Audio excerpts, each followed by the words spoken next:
The Sensex and the Nifty are down 2% this week, the biggest 5-day decline in nearly a month. The cuts are much sharper for the mid-cap space. The Midcap Index has lost 6% this week. All sectoral indices, barring the IT index, ended the week down in negative territory. So what is the road ahead looking like for this market? It's been a rocky start to the year. You're watching Editors Roundtable. I'm Surabhi Upadhyay, and with me as always, Prashant, Nigel and Nimesh. And in a bit, we'll also be joined by Harish Bihani, Senior Fund Manager at Kotak Mutual Fund. Guys, I think the bulls are going to say, thank God, it's Friday. And you said it's a rocking start of the year. Yeah, it looks like it's rocking. It's rocked everybody. Rocking for sure. Every investor is now rocking. Rocking for sure. Oh God, I mean the kind of damage is done in the broader market stocks in the portfolio. Rocky, isko why karte hain? I think that barring that one session, I think on January 2nd, barring that, actually it's been all down. You know, so, every single day you've seen a lot of selling, a lot of pressure, and we're talking about the index correcting 2%, 3%. Well, portfolios are around 20%. So it's not about, this week the portfolios are 20%. The actual fall started from December 16th. If you look at December 16th to now, a lot of the individual portfolios are down 20-30%, and individual stocks are down more than 30%. So it's been that kind of a brutal sell-off in the broader market. And we had a great run, right? For the last couple of years, mid and small cap have outperformed every year. And we keep saying that the large caps will do a catch-up rally. It didn't happen for the last 3 years. So it looks like maybe 25 is a year when, large caps they don't fall much, and mid caps fall much more. So, therefore, large caps look like they're outperforming. That mean divergence should happen, I guess, between the broader markets and large caps. Nimesh, IIFL, I think, put out the data. This is 5 days old. Said that 2020 onwards, from 2020 till now, that is December 31st, 2024, we're in 25. Nifty stocks has seen a CAGR of Nifty has seen a CAGR of 25%. On the other hand, the small cap index has seen a CAGR of 30%. There has been no period for even in the US. US, for example, the best period for stocks was, I think, between 94 and 98. In 5 years, the US market went up 3 times. And then, of course, there was a dot-com, the entire thing which happened. Even that, of course, pales in comparison to what we've seen. So actually, when you look at the fall, etc., it obviously is painful. But the context is important that we've had such a fantastic run, unprecedented. And again, this whole rally in the mid and small cap is backed by fundamentals as well. The numbers have actually improved for a lot of sectors and a lot of companies. So it was backed by good amount of earnings as well. Now there are first signs of crack happening in the earnings as well. Q2 was the first set. If that continues, then maybe you'll see a bit of rub-off in the broader market. So you might have a underperforming year. And everyone thought 2025, from the second half of January, we'll see a lot of action. Trump will come in. We'll have the... Now the commentary start the second half of this year. 25, forget second half of January. The first half of January itself, there was so much of action. Trump is coming on 20th. You have the Fed meeting next. By the way, it is not 20th, it is 1 week. That's what I'm saying. But I'm saying the first 10 days, you have so much of action with regard to markets, with regard to 90 hours working. Maybe he'll be the lucky. A lot of other things. Maybe he'll be the lucky charm. After 20th of Jan, maybe the bulls have a rally. But anyway, let's quickly recap what has been a really painful week for the market. So like the headline told you, the Nifty is down 2%, but that's not the story at all. The story is the absolute pain that's played out in the broader market. The Midcap Index, at the index level, it's down about 6%. The small cap index has lost over 7%. And the extent of the slide has been so broad that it's taken all sectors down with it. PSU stocks have been pummeled this week. They're absolutely out of favor. Not just PSU banks, but even, the other, yesteryear stars from the railways arena, etc., stocks like NBCC, a lot of them down and out. We're talking about a decline of almost 8 to 9% on the various PSU indices that are there. But even beyond that, nothing has worked in the market. There's been no counterweight. Friday, to an extent, thanks to TCS, there was green on the IT screen, and because of that, the IT index has managed some green for the week. But otherwise, even FMCG is not worked. We had a flash in the pan day on Thursday. There was some buying in FMCG, but it did not last. None of the other heavyweights in the market are holding up. Reliance did not work, and banks have their own cross to bear.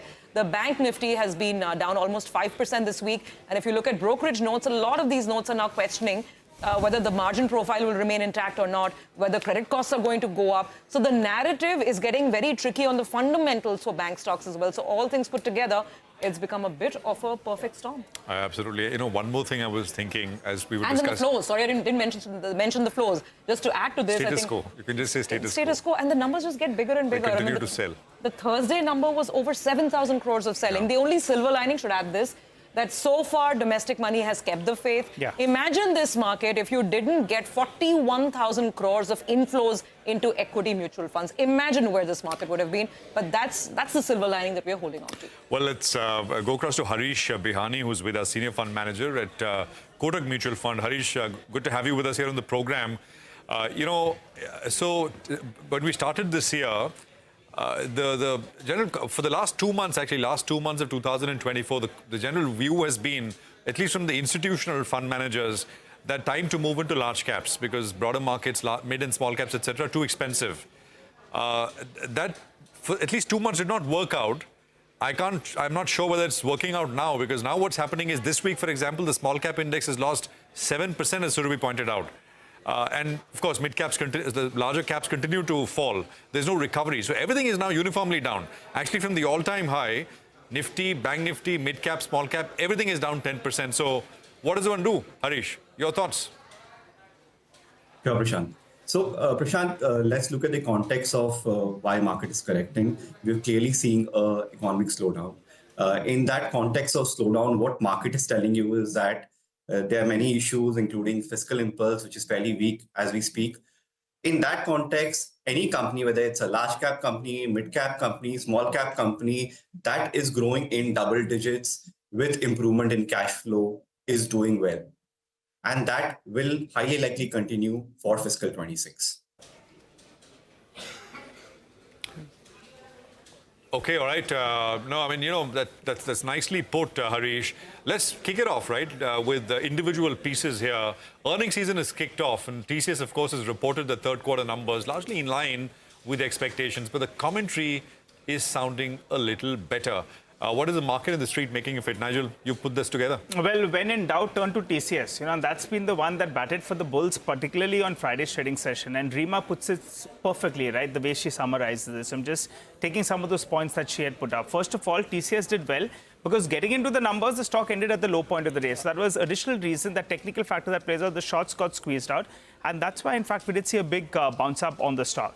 Now, why did the bulls like these numbers? First, if you look at it in the last 1 year, pull up all the top IT companies, it's a relative underperformer. So it's making up some of that underperformance. Point number one. Point number two is, traditionally, TCS always trades at a premium in comparison to Infosys. But because of this recent underperformance, now Infosys as well as TCS, they were trading at similar valuations. So that's why, the market wants to give it that benefit of that valuation premium. And that's why, in fact, we did see a bit of a catch-up as well. Next, the revenue, yes, it was a bit of a miss. However, it was largely in line with expectations and no big disappointment out there. And the biggest positive for the numbers was, in fact, the deal wins. If you look at it on a quarter-to-quarter basis, the deal wins were up by close to 19%. On a year-on-year basis, it was up close to 26%. And that was the biggest positive in these numbers, along with the commentary. So let's tell you something, some part of what the management said. They said the discretionary spends, gradual signs are there of it coming back. The coming fiscal will be much better than the last fiscal. And they said sentiment as well is improving. So put that together, the market's like that. Brokerages, CLSA is arguing that point. Valuation-wise, well, there is some support out there. And in FY26, we're going to see an EPS growth of close to around 14%, which compares with around 9 to around 10% that we have seen. While we have HSBC, they're saying that, yes, the things could be bottoming out, but they're still a little bit cautious on the stock. TCS was the stock of Friday, and thank God for it. Otherwise, we would have ended much lower, and it pulled up the entire tech pack as well. Absolutely, and I think it's by the way, the IT index, Nigel, from the all-time highs is just about 3% away. Yeah. So IT and pharma, right, the so-called defensives are defending. Yeah, indeed. Defending nicely. And with the kind of updates and all you're getting, a fund manager has to allocate some money. So this will be the space where they're saying at least you'll get some kind of growth, some kind of positive sector is under-owned. If you look at the ownership pattern, IT and pharma are still under-owned by a lot of funds. So even that's going to have an impact on the performance. Let's hear it from Harish. Harish, what do you make of the numbers that we've gotten from TCS for the tech space? It's a little bit under-owned, as Nimesh is telling us. How do you approach the sector? Nigel, there's a tug of war going on between the positives and negatives when you look at the IT sector. First of all, you look at the positives. At the margin, things are improving. Discretionary spend is improving. So that's a clear positive. Second positive is rupee depreciation, which was clearly not the case for the last 2 years. So at the margin, rupee is depreciating. And the forecast is that rupee could depreciate even further. So that is a positive. On the other hand, if you look at the issues which could crop up in the sector, one is the Trump policies. There's this big known unknown as far as the Trump policies goes.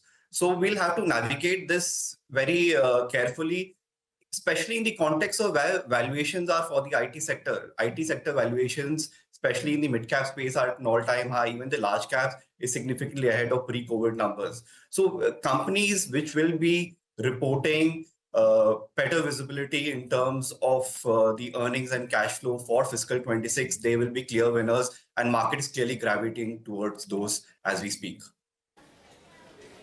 Okay, that's of course on the IT side of it. But the other debate in the market is the move towards large caps. And if I broaden that, I know, Nimesh, you've been looking at some data, and a lot of sort of market experts are talking about it.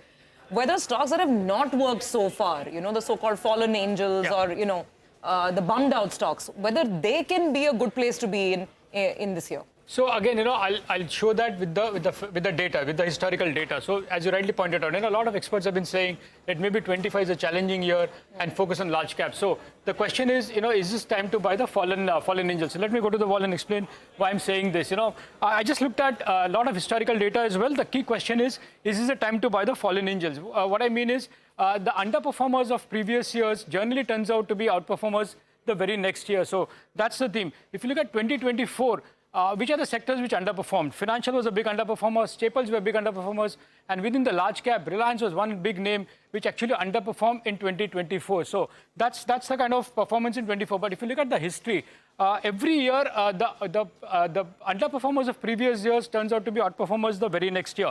Look at the 2020 table. If you look at 2020, the big underperformers were some of the PSU names: Coal India, ONGC, SBI, NTPC, all were down between 15-18%. To 35%. This list also includes the likes of SBI Life and Bajaj Finserv. Similar stocks in if you look at same stocks in 2021, all have actually outperformed the very next year. So that was the table for 2020. Now look at 2021. In 2021, some of the auto stocks underperformed. Bajaj Auto, Maruti, Hero MotoCorp, and the likes of HUL and IndusInd Bank. They all underperformed in 21. Look at the performance in 22. They all were the gainers between 10% all the way to 40%. So that's the list of 2021. Similar is the case in 2022 as well. Look at the big underperformers of 2022. Lot of IT names: Wipro, HCL Tech, Tech Mahindra, all down 20-40%. Tata Motors was down 20%. DRL and Apollo Hospitals were down 11-12%. And what they did in 2022? All were up between 20 to 100%. Look at something like Tata Motors. It was down 20% in 22. It rallied 100% in 23. So that's the kind of outperformance we see the very next year. However, having said that, there are some exceptions as well. You know, it's like 90% of the time you see that trend going up. That was not the case in 23 in one particular instance. There was one stock in 2023 to underperform, and it happened in 24, in repeat in 24 as well. That is Adani Enterprise. That stock ended 26% lower in 23, and it underperformed another 11% in 24. So, as I said, you know, there are some exceptions as well in this particular trend. Now, look at what's the trend in 24. If you look at the big underperformers of 24, here's the list. IndusInd Bank is down 40%, Asian Paints 13%, Asian Paints is down 33%, Nestle, Tata Consumer, HUL, all of those consumer names are down. Adani Enterprise, which was part of it, down 11%. And so are some of the large cap names like Reliance, Tata Motors. They all have been big underperformers of 24. This is the potential upside that the analysts have put out in their, the analysts which track these companies, right? IndusInd Bank, the potential upside according to the analysts is close to 40%. Asian Paints, 8%. Nestle is 10%. For Tata Consumer, it's 22% potential upside. For the likes of Adani Enterprise, for the 2 consecutive years, it actually ended lower. The potential upside, according to the analyst, is 72%. Only 4 or 5 analysts track it, but that's the trend. Britannia, Bajaj Finserv. Look at the Bajaj twins. They both ended 7% lower last year, but this year the potential upside could be 8-10%. Same is with Kotak Bank, a big underperform within the private banks. The potential upside is 12%. The big stock to watch would be Reliance. It underperformed last year, down 6%. But if you look at the street estimates, they're anyway hoping for 25 to 26% return in this year, and so is the case with Tata Motors. So the big question is, can the data at least suggest that the previous year's underperformance turns out to be outperformers in the next year. So let me ask Harish if he's heard the data. Harish, what's your call on the large caps? Generally the focus is that this could be the year for large caps. You heard the data, the financials have underperformed, Reliance has underperformed, and so has some of those consumption names as well. Anything that fits into your investment profile at this point in time? Sure, Nimish. So when we look at some of these fallen angels, we try and think through on what is the variant perception that I have, which will lead to a different opinion versus what market is thinking of right now, and the outcome could get better over time.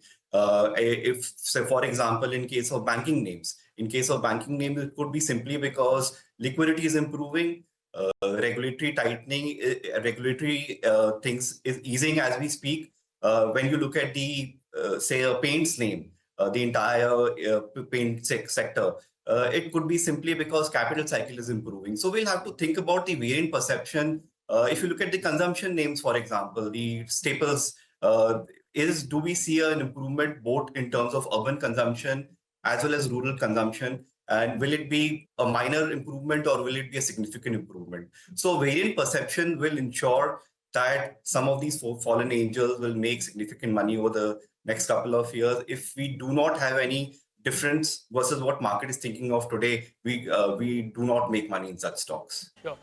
Harish, the other part was the financials. If you look at, like, say, IndusInd Bank or the NBFCs like Bajaj Finance, Bajaj Finserv, broadly in the financials, where do you stand? Because MFIs have seen a bit of a pullback as well.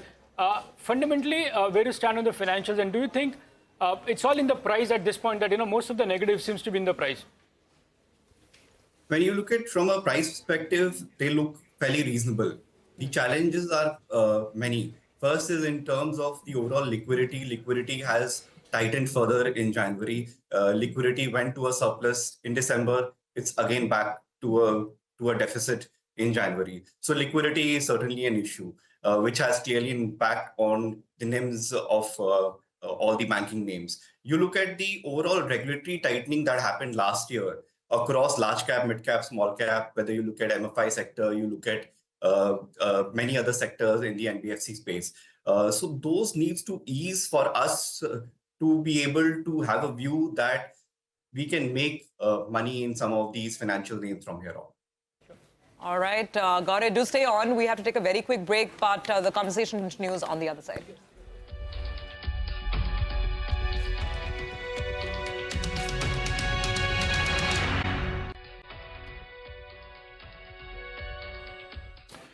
Okay, welcome back. You're with us here on Editors Roundtable, and we've, of course, been talking about all the local stuff, IT and large cap versus small cap, etc. But in a week from now, we'll have the new US president taking over, Donald Trump, 20th January, exactly a week from now. So, in terms of policies, etc., what will he do? I mean, we know tariffs and whatnot.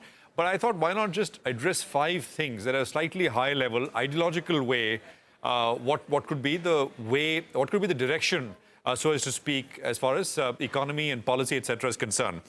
Number one is something called US exceptionalism, right? We've kind of spoken about it now, not just this year, but for the last 3-4 years. Because actually, if you look at it, amongst the larger economies, US is the only country which has sort of gone back to its pre-pandemic potential growth rate. It, of course, remains, without China, the only, of course, by far the largest driver for world economic growth. So US exceptionalism, or you want to put it as America first, that has been a big policy push from Donald Trump. I mean, that's essentially what they make America great again. That's been the big, and so much kind of comes under it. But what that means also, of course, for the rest of the world, if America is to become great and America is to come first, somebody else has to come second, third, fourth, and lower down the list. Does it lead to greater global uncertainty? That's one potential implication. Performance gaps between America and the rest of the world, will that widen as they try to juice up growth in the US, maybe at the expense of other geographies? Higher inflation, naturally, because of all these possibly, all of this, and of course, higher for longer interest rates as well, if inflation and prices remain high. Number 2 is the China aspect of it. What will happen when America first meets made in China? And I think it's a slightly broader issue. We don't know what will happen. Donald Trump, of course, said, I'll impose 60% tariffs on China. Will it be 60%? One does not know. But China retaliation also could take a slightly harder line.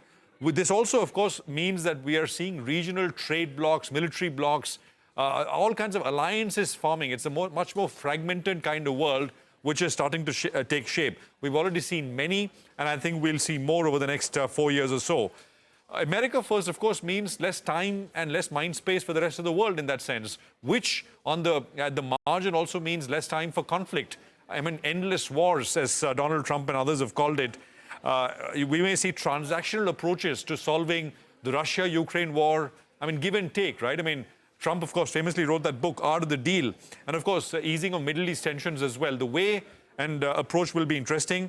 Europe faces a conundrum, and it really faces a test, because think about it, there is Germany, the largest economy, which no longer really, I mean, there are serious doubts whether that can drive growth. Manufacturing sector in Germany has been in the slump. You look at France, where there is political turmoil.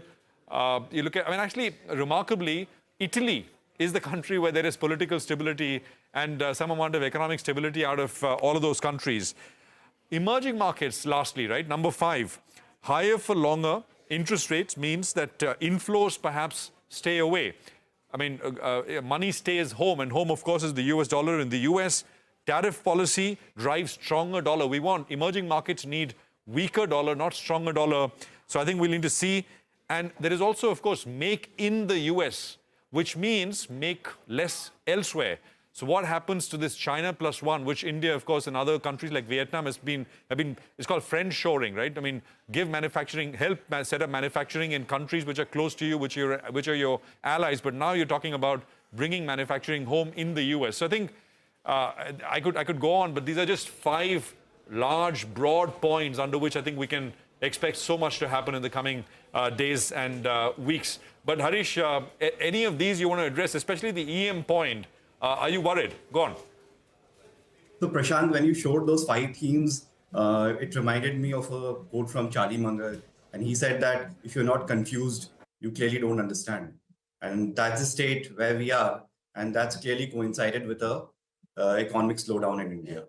So instead of worrying too much about these, which is, it could change significantly in the course of the coming 6 to 12 months, many things could change. And how these will evolve is something that we'll be very watchful. I think we'll have to focus more on the domestic slowdown. We clearly need a fiscal impulse. We are hoping that we'll see that in the upcoming budget. So clearly, if you look at the 4 legs of the economy, you look at public capital expenditure, that is slowed down. Private capital expenditure is chugging along, but it's okay. Consumption is there in bits and spurts. Export has clearly slowed down. So we need some kind of fiscal impulse for things to ease in terms of the overall economy and the markets. And that's what we are clearly focusing on as we speak. Certainly, there'll be impact on some of these themes that you've spoken of. We're watching those carefully, but certainly more confused versus the understanding of some of these. We are fairly confused as we speak. Okay, all right. Well, thank you very much for joining in and sort of sharing your views on the market. And I think that's a great quote to keep in mind, that if you're not confused, then you simply don't know enough. So maybe now it feels a little better, right? All of us, including most of the market, will be feeling slightly better. Many thanks for being with us on the show today. Well, with that, it's curtains on this week's edition of Editors Roundtable from the entire team that puts this show together. Thank you for being with us. Have a great weekend. See you with the markets again on Monday.